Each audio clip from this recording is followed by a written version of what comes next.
ஒரு நியாயமான எஸ்ஐஆர்னா என்ன நடக்கும்? இப்போ இறந்து போனவங்களை மார்க் பண்ணி அதுல இருந்து டிலீட் பண்ணணும்.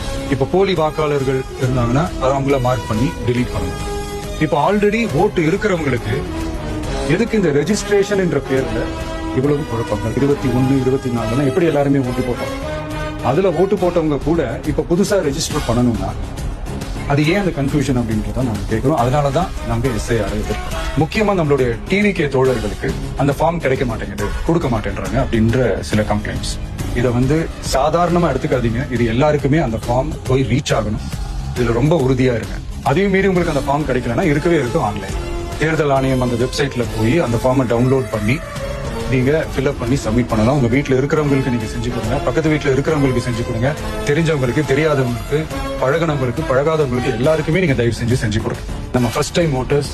ஏன்னா வரப்போற தேர்தல்ல நீங்க தான், அந்த ஜென்சி வாக்காளர்கள் தான் மிக முக்கியமான ஒரு ஃபோர்ஸ் அப்படின்றது எல்லாருக்குமே தெரிஞ்ச ஒரு விஷயம். நான் சில மீட்டிங்ஸ்ல எல்லாம் ரிப்பீட்டடா ஒரு விஷயம் நான் சொல்றேன், 2 பேருக்கு நடுவுல தான் போட்டி அப்படின்ட்டு.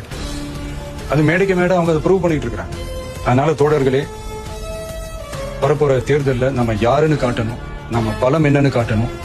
அதுக்காக அந்த பலமான, அந்த பவர்ஃபுல்லான ஆயுதத்தை நம்ம கையில எடுக்கணும். அந்த ஆயுதம் வேற எதுவுமே இல்ல, ஓட்டு, வாக்கு, ஜனநாயகம். அது இருந்தாதான் நம்ம அந்த வெற்றியை நோக்கி நம்மளால பயணிக்க முடியும்.